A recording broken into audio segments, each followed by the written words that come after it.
What's up, team? That was really bad. Never doing that one again.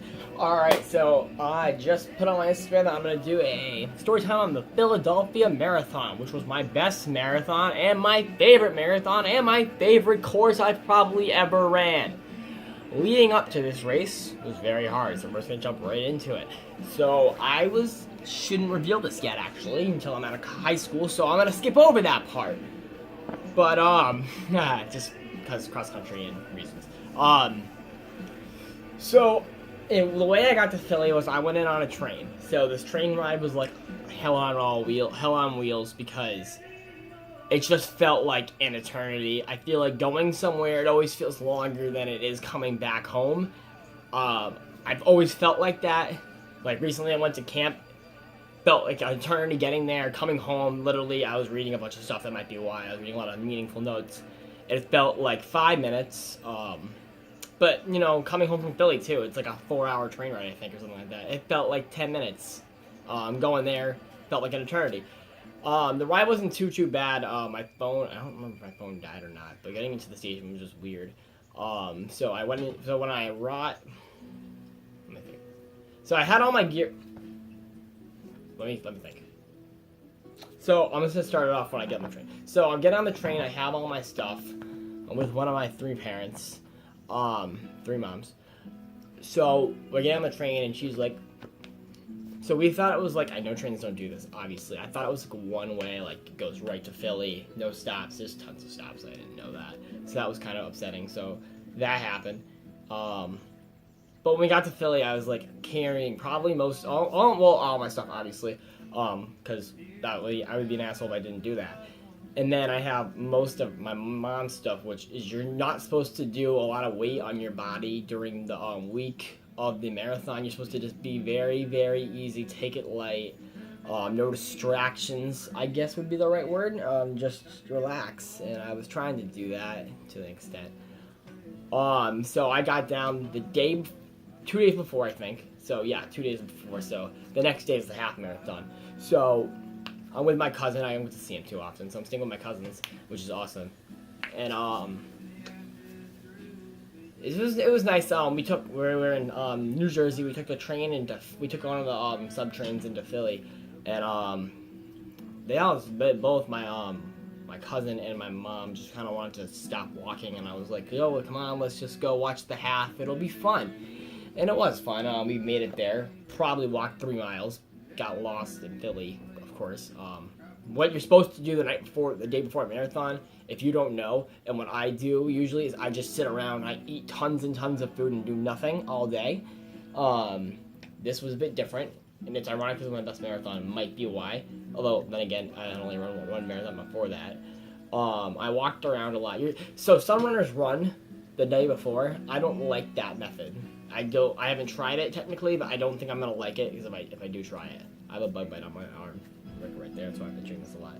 So, we're in Philly. We're watching the half. I'm just like trying to find the Expo store. I know where it's at. And everyone's like, it's on the other side. I'm like, the other side of what? They're like the other side of Philly. And I was like, well, that makes no sense. Why the hell would the Expo store be on the other side of Philly? Like, what the fuck? Turns out it was right in the finisher's pit. Shoot, but who the hell would know that? I found out when I ran the race. So, anyway, we go to a place. We go to a place for food there. On the walk back, we got lost on the walk back, not the walk to the house. We got lost both ways. Actually, it's not true. We got lost both ways. So on the walk back, we ate. We got something to eat, and you're not supposed to eat anything new. You're never supposed to eat anything new the day before either. More or less the week before. You're supposed to carb up all week. You're not supposed to have anything new. I said that twice now. So I'm looking at the menu and I'm just like, do you guys have pasta? And they're like, no. And I'm like, well, what the fuck? Who doesn't just have pasta? Like, what is this? So I was like, all right, I might as well do something I've kind of had before, but I don't eat a lot. I did pulled pork. Big mistake. So I felt really nauseous after, and I'm like kind of walking back. Feels kind of sick in my stomach. So we're going back to the train to go back to Jersey. And we finally get there, and we get back, and like, they're like, all right, let's go out to eat, like, early dinner, get you to bed early. I'm like, yeah, that's fine. I go to the bathroom, so I go to the bathroom, I do all that, and then I'm like washing my hands, and I'm like, and I go over to the toilet, and I start throwing up I'm like just vomiting a ton. I didn't feel good. It was like, I was like, oh shit, here we go. This race is gonna suck because I ate something I don't eat a lot, and it's just not gonna end well for me. As you already know, it does, because I said it was my best race I've ever ran. I'm just like hung over the toilet. I'm just like, bleh, bleh, bleh. And I'm just like, oh my fuck. But it felt really good, because after I did it, I felt amazing. And I'm not telling people to throw up before their marathon. Don't do that. It's not good. I think I just had too much in my stomach. I did eat quite a bit before that. And I don't know, the pulled pork didn't sit well in my stomach. So don't do that before your marathon. I wouldn't recommend it. I just think I needed to do it. So I was like, all right, awesome. I feel like I can eat again. I can definitely eat a lot. So I went to wherever, I don't even know where the hell we went, but they kept giving me tons of water. I had to pee like a racehorse. I was pissing every 3 minutes. And so I'm eating all the pasta up, and I'm just like, I need more. Well, I didn't really say that, but I was like, so yeah, that happened. So now it's obviously the night of the race. The race is like the next day, in the morning. So I'm sleeping in Philadelphia that night. I'm not sleeping in New Jersey. So I stayed at my other cousin's place. She literally lives directly like in front of the race start, which is pretty fucking cool. So I look out, I'm like, they're blocking off all the roads already. I was like, oh, that's cool. Time to get in bed. So I go all up and get into the bed. My mom's sleeping in the same bed as me. So like, whatever. I don't really care. She comes in, like before I'm like in the bathroom showering. She turns on the heat. Now this is important because I sleep in a room that's 60 degrees. She sets it to 84. So the temperature in the room is now 84 degrees. And when I was in there, it was decently cool. It was like probably 60. 70. 70, yes, like 70. So now it's 84. So that's a huge increase in temp. So I get in there, I'm like, why the fuck is it so hot in here? Like, I'm sweating bullets. What the fuck? So like I get in bed, and then my mom, I don't know. And she gets in bed and she keeps tapping me. Are you awake? Are you awake? Are you awake? I'm like, I'm trying to fucking sleep. And I'm sweating bullets. She goes, oh, I turned the heat on. I go, why would you do that? And she goes, oh, I'm cold. I'm like, well, you're not running tomorrow morning, and I'm losing all the water I hydrated myself with. Can we shut the damn heat off? What's the temp at? She goes, 84. I go, what? Kind of like yelling. I'm like, I sleep in a room where it's like 60. Why is it 84 degrees in here? Jesus. You trying to kill me? I turn off the heat. Finally, I'm able to go to sleep. And I was up for a while. No one gets good sleep before a race, obviously. It's like a thing. So, that happened.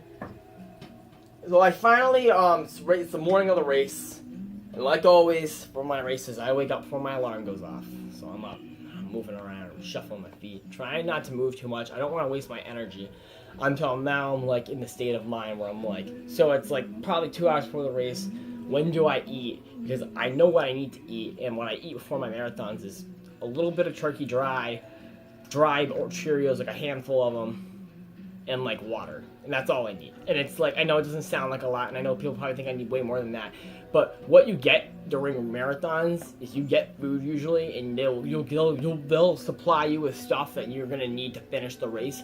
All you need is a start. That's all you really need.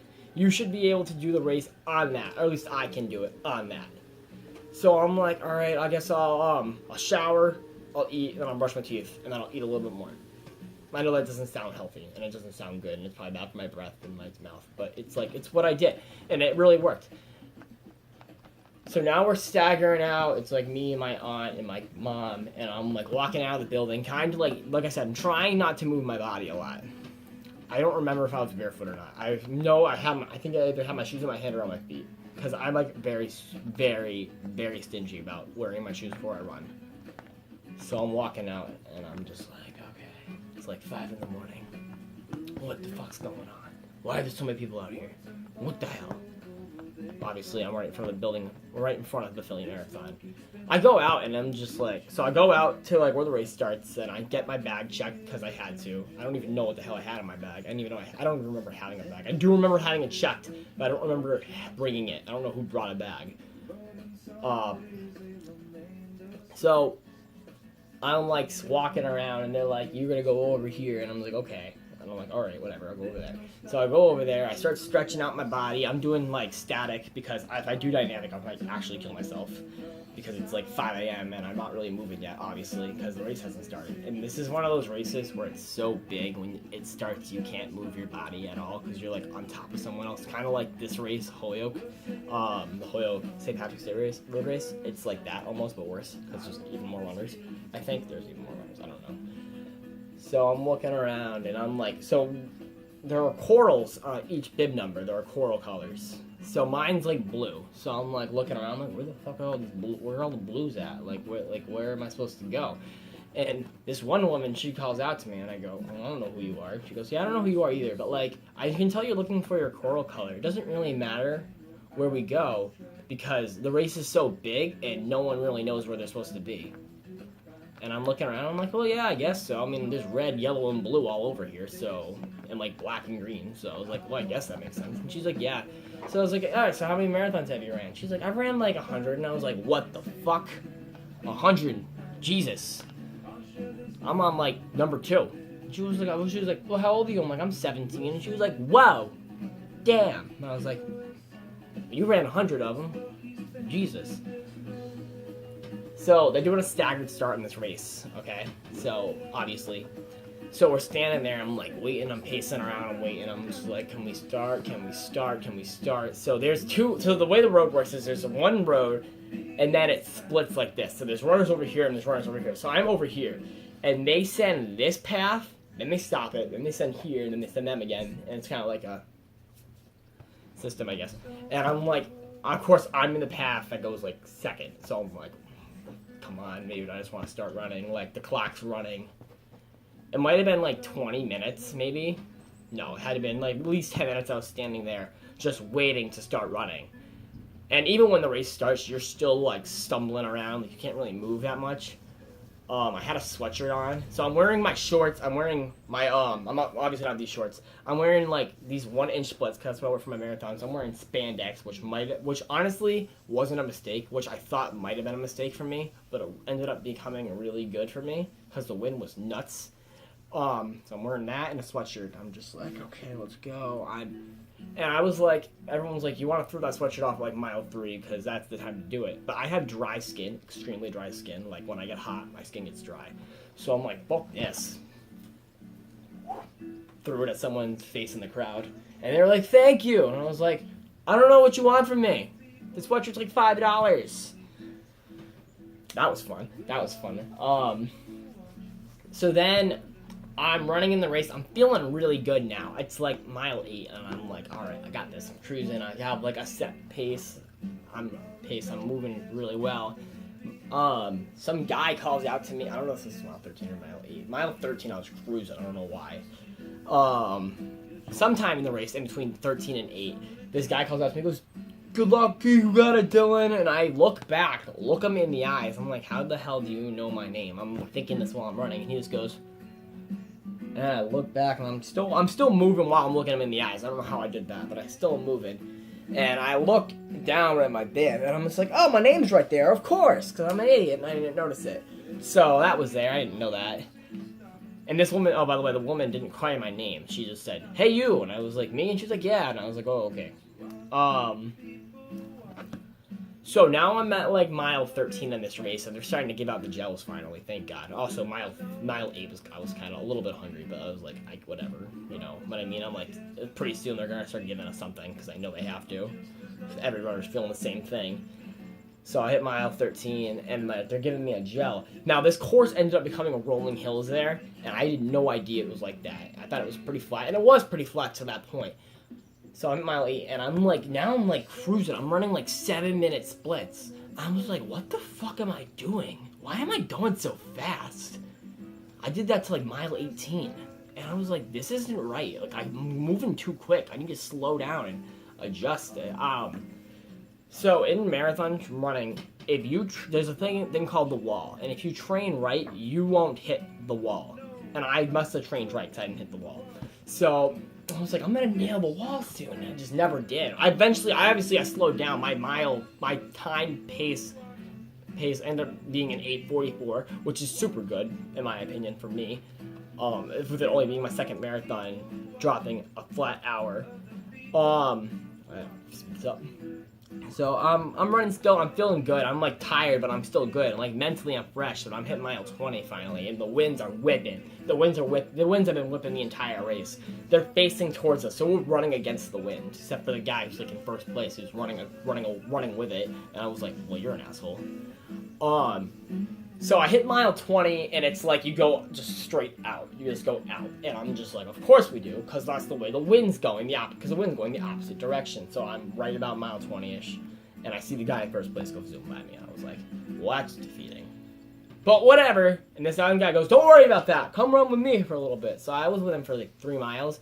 And in those 3 miles, the wind gust got so strong. A shingle of a roof, like, I don't know if a shingle's the right word for it, but a piece of a roof, I must have been ahead of a shingle, like the layer, you know what I mean, ripped off, flew down, whaled me right there, center heart of the chest. And I was like, the guy goes, holy shit, are you okay? And I was like, yeah, dude, I'm fine, I feel great. And he was like, well, that's surprising, you just got nailed in the chest with a shingle. And I was like, yeah, I don't know. Just kept moving around. Then I ended up running with like the 8-minute pace group, and that was really weird because that was mile like 23. And the guy was like, "Well, what's your goal?" And I met up with the leader, and I was like, "Yeah, I don't really know what my goal is because I didn't even know I was gonna end up doing it this quickly." And he was like, "Wow, well, you can run with us." And I was like, "Well, I plan on it." And I don't remember if I passed them or they passed me. They must have passed me because I was with 8:30 for a little bit, so they definitely had passed me. But I was doing really good with them. And the only reason I didn't continue with them is because they stopped for water and I was like still going. And I kind of stopped, like I slowed down for them. It set my pace off and I was like, it just didn't feel right. So I'm with the 8:30 people now. And I'm just like, oh, I got this, whatever. I'm almost done. I'm ripping gels. And then what I do in my races is I hit mile 25. No, mile 24, and I feel fucking great in mile 24 every time. It's very, very strange. I don't know why. I get a sudden surge of energy every time I get there. So I'm like running, and I'm just like, all right, I feel fucking good. And then I start like kind of picking up the pace. Now, keep in mind, I have Charlie horses from this toe all the way up. Keep going to there. So, because I'm like speeding up. So I'm having Charlie horses from my toes to the fucking tip of my neck. So I'm in extreme ass pain. I never walked once in this race. That's an important thing. So I'm like, I just like slow it down. I'm like, oh, wait a minute. I did this my last marathon too, and I found out my body surges in mile 24 instead of mile 25. So I'm like, so stop what you're doing, continue running, but slow it down. You want to save this for the last 1 mile. 1.2 miles. So I'm finally like, all right, okay, we got this. So we're controlling our speed now. We got this well done. So I hit mile 25 and I'm just like, all right, I feel fucking great still. I feel it. I feel amazing. My body feels like crap and it's like gonna die, but my mind, mentally, I feel strong. I feel stronger than ever. And I ripped one more gel because they had a gel station. I ripped it and I'm just like, oh yeah! So I come in finally and I see the chute, I see the finish line, I see like the ending turn, the last turn, the finish line, and I'm just fucking hauling ass. I'm full blown sprinting and I'm ripping more Charlie horses, 10 times more painful, up my entire body again, and now in my arms, and I'm just screaming, and everyone's watching me, and there's an announcer, and I'm wearing the Puerto Rican flag, literally, for gear. Like, I have the shorts with it, and I have the top that's with it. And I'm hauling ass as hard as I can. I must have passed at least 30 runners. And the guy who's doing the announcements doesn't feel the need to say anything about this. And I was so pissed about that. I was like, are you seriously, dude? Like, there's a kid that's 17 hauling ass at top speed to finish this race that he's been running for 4 hours, and you're just not going to say anything about it. You're an asshole. Whatever, though. I don't know what he was talking about. And so I finally finished, and I'm, like, stumbling around. They're like, are you okay? I think what I did was I finished, and I fell. And I got up quick, and I was like, ah! And they were like, do you need a doctor? And I was like, no! I just have Charlie horses. I need someone to give me a massage. No one wants to give me a massage, of course. So I'm like, kind of like walking, like I'm hobbling, like I'm like barely moving my feet. I grab my finishing medal, and I'm going to like the area, like they give you food right after the race. That's like a thing, they have to do that. So I'm like grabbing all the food that I want. I'm just like, I'm gonna eat just bananas, oranges. I need more Gatorade. And like I'm now realizing I'm with my family, and no offense to them, I love them to death. I'm now realizing I'm with them, so I have to go, and I know they want to get out of Philly. So I know I need to go do everything I want to do right now. So I'm like hobbling over to the expo, which is right outside the shoot, thank God. And I'm just like, all right, I'm buying this jacket, and this jacket. Grab them all, buy them. Finally, my family finds me. They've called me like 15 times between this point in time. I have like 3 minutes to get this done. And then I'm like, so we take all the pictures, and the biggest mistake we did, and I'm very pissed, is we never got a solo picture of me holding up the medal, and I'm very upset about that. Then I get back to the hotel room, I'm hobbling around, and I start stretching out, and it felt great, and I did amazing, and it felt really, really good, and I hope that was clear, because I tried to speak clearly through that entire video, and I really hope it was. I hope you all have a good rest of whatever the day is, and it's going to be uploaded right now. So 2 uploads today, this one, which is actual story time. I'm very happy about this video, and I think it went really, really well. I hope you all have a good evening, and I'll see you soon. My next upload will be probably back home. Yup. Thanks, guys.